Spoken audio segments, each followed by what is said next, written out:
बिस्मिल्लाहिर्रहमानिर्रहीम। My name is Shaheen Kausar. उम्मीद करती हूँ आप सब खैरियत से होंगे।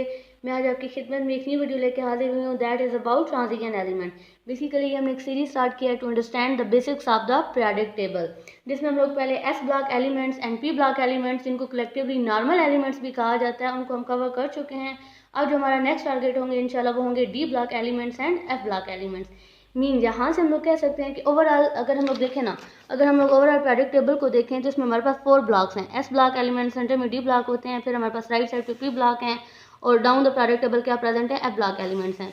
जो F and p block elements हैं इनको हम लोग जनरली क्या कह सकते हैं, नॉर्मल एलिमेंट्स। जो डी ब्लॉक एलिमेंट्स हैं और एफ ब्लॉक एलिमेंट्स हैं इनको हम लोग क्या कह सकते हैं, ट्रांजिशन एलिमेंट्स। मीन एक तरह से हम ओवरऑल पीरियोडिक टेबल को 2 कैटेगरीज में क्लासीफाई कर सकते हैं, that is normal elements and transition elements. Normal elements को हम लोग पहले कवर कर चुके हैं। अब हमारा जो टारगेट है वो है ट्रांजिशन एलिमेंट्स। उसमें भी आज की वीडियो में हम इंशाल्लाह पर्टिकुलरली डी ब्लॉक एलिमेंट्स को कवर करने की कोशिश करेंगे, और इसके बाद इंशाल्लाह एफ ब्लॉक एलिमेंट्स को अंडरस्टैंड करने की कोशिश करेंगे। अब वीडियो को चलते हैं, वीडियो को स्टार्ट करते हैं। अब अगर हम देखें ना, हमारा आज का टारगेट क्या है, डी ब्लॉक एलिमेंट्स। तो हम सबसे पहले क्या करते हैं, पीरियोडिक टेबल में डी ब्लॉक एलिमेंट्स की पोजीशन को अंडरस्टैंड करने की कोशिश करते हैं।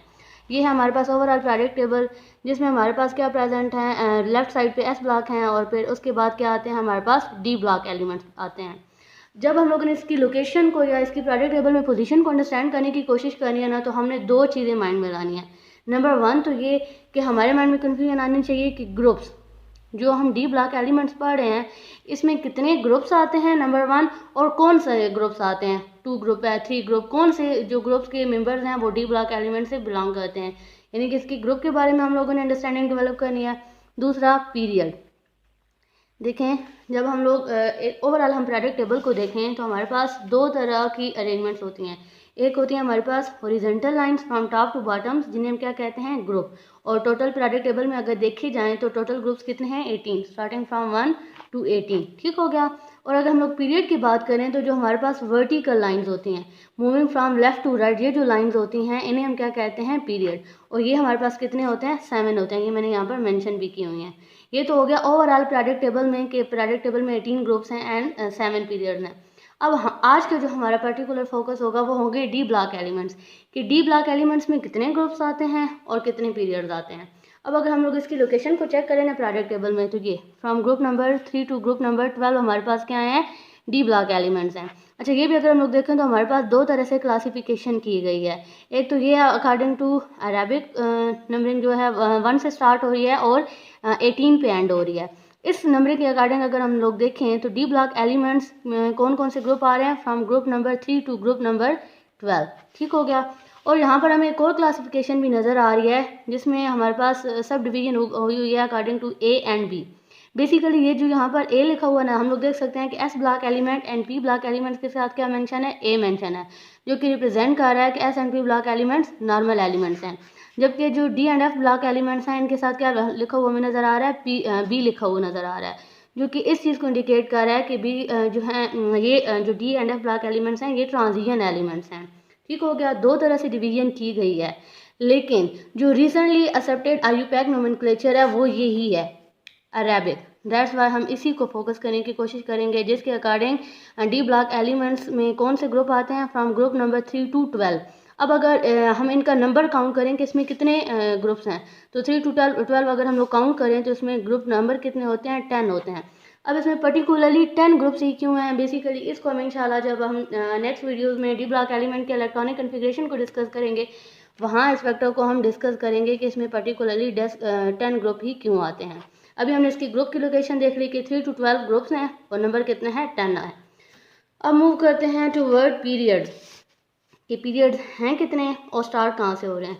अच्छा, अब अगर हम लोग देखें ना, यहाँ पर साथ मैंने मेंशन किया एन नंबर, जो बेसिकली इंडिकेट कर रहा होता है शेल नंबर को, या सिंपली हम कह सकते हैं कि ये पीरियड नंबर को रिप्रेजेंट कर रहा होता है। जो पीरियड नंबर होता है वो ही बेसिकली वैलेंस इलेक्ट्रॉनिक कन्फिग्रेशन होती है, वो ही वैलेंस शेल होता है, तो दैट्स वाई उसे हम कहते हैं वो एन नंबर को रिप्रेजेंट कर रहा होता है। अब अगर हम लोग देखें, हमारा जो आज का टारगेट है जो डी ब्लॉक एलिमेंट्स है, जो यहाँ से स्कैंडियम से स्टार्ट हो रहा है, तो ये अगर हम लोग देखें तो ये कौन से एन से बिलोंग कर रहा है, इसको अगर हम लोग देखें ये कौन से पीरियड में आ रहा है, देखेंगे एन 4 से। ठीक हो गया।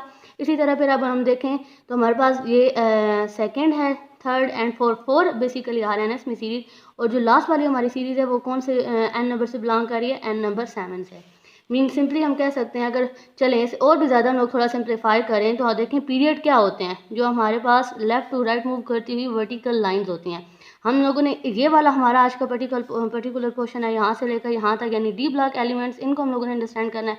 इसमें हम देखें तो हमें कितनी वर्टिकल लाइंस नज़र आ रही हैं, 1 2 3 एंड 4। मीन हम कह सकते हैं कि हमारे पास डी ब्लॉक एलिमेंट्स में टोटल पीरियड्स कितने आते हैं, 4 आते हैं। ठीक हो गया। अब अगर उनके लिए हम लोग देखें कि n नंबर क्या है, यानी कि वो स्टार्ट कहाँ से हो रही है, तो ये देखें n = 4। मीन कि यहाँ से हमारे पास कहाँ से स्टार्ट होती है, n = 4, देन और एंड कहाँ पे हो रही है, n = 7। मीन n की वैल्यू 4 हो सकती है, 5 हो सकती है, 6 हो सकती है, 7 हो सकती है। ये बेसिकली जो बेसिक टर्म थी डी ब्लॉक एलिमेंट्स की, जो फर्स्ट इनकी से रिलेटेड जो थी अंडरस्टैंडिंग थी, वो हमने डेवलप करने की कोशिश की है। That is about their position in the periodic table. तो हमने इनकी पोजीशन देख ली। अब नेक्स्ट हम लोग मूव करते हैं toward their general electronic configuration. इंशाल्लाह हम लोग स्टेप वाइज इसकी जो इलेक्ट्रॉनिक कन्फिग्रेशन है उसको भी कवर करने की कोशिश करेंगे, लेकिन पहले हमारा जो टारगेट होगा कि हम इनकी जनरल इलेक्ट्रॉनिक कन्फिग्रेशन देखें। अच्छा, यहाँ पर मैं एक और चीज़ क्लियर करती चलूँ कि बेसिकली मोस्टली स्टूडेंट्स को D block elements and F block elements बहुत कंफ्यूजिंग टॉपिक्स लगते हैं। तो इंशाल्लाह हम कोशिश करेंगे कि हम स्टेप वाइज इनको कवर करें। आप अगर इनसे रिलेटेड कोई सजेशन देना चाहो, कोई कमेंट करना चाहो, कोई और ईजी ट्रिक्स देना चाहो, तो आप कमेंट सेक्शन में ज़रूर शेयर कीजिएगा। सबसे पहले तो हमने इसकी पोजीशन अंडरस्टैंड की है। अब हम लोग नेक्स्ट चलते हैं toward their general electronic configuration. इनकी जो जनरल इलेक्ट्रॉनिक कन्फिग्रेशन होती है उसको हम इस फार्मूला से रिप्रेजेंट करते हैं, जिसमें क्या लिखा हुआ है, n-1 d1 to 10। d1 to 10 का क्या मतलब है कि डी में मिनिमम इलेक्ट्रॉन 1 आ सकते हैं, मैक्सिमम इलेक्ट्रॉन कितने आ सकते हैं, 10 आ सकते हैं, और साथ होता है ns2।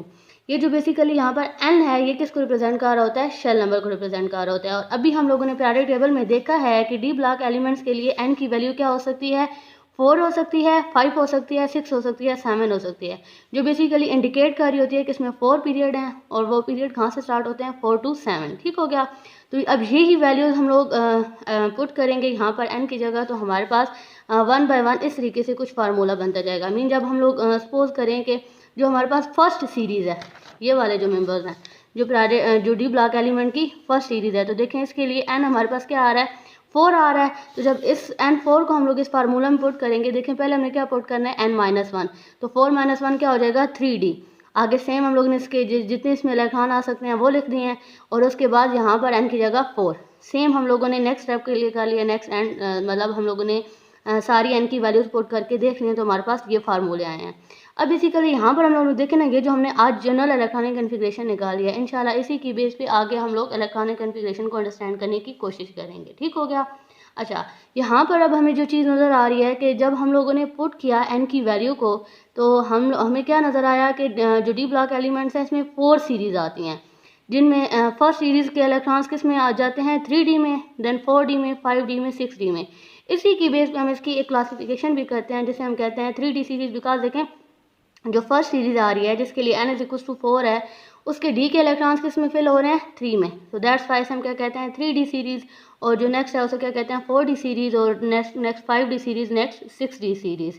ये क्लासिफिकेशन भी जनरली हमें बुक में मेंशन की हुई मिलती है, कि बुक में लिखी होती है इसमें ये सीरीज़ हैं। बेसिकली ये जो सीरीज़ हैं ये इसकी इलेक्ट्रॉनिक कन्फिग्रेशन से रिलेट कर रही होती हैं। तो जब हमें जनरल इलेक्ट्रॉनिक कन्फिग्रेशन पता होगी, इसकी पीरियोडिक टेबल में लोकेशन पता होगी, तो हम इजीली इस चीज़ को अंडरस्टैंड कर पाएंगे। होप सो यहाँ तक जो बेसिक्स है डी ब्लॉक एलिमेंट की वो आपको समझ आई होगी। इंशाल्लाह अब नेक्स्ट वीडियोस में स्टेप वाइज हम लोग इनके जो जितनी भी इसमें सीरीज़ आ रही है, ये जो 4 सीरीज़ आज हमने देखी हैं, इनके लिए इजी निमोनिक्स देखेंगे, इनके एटॉमिक नंबर को फाइंड आउट करने की इजी ट्रिक सर्च करेंगे, और इंशाल्लाह मतलब जितनी भी बेसिक्स हैं related to d block elements उनको कवर करने की पूरी कोशिश करेंगे। आप कुछ सजेशन देना चाहो, कुछ और ईजी टिप्स देना चाहो, तो कमेंट सेक्शन में ज़रूर शेयर करना। Thank you so much.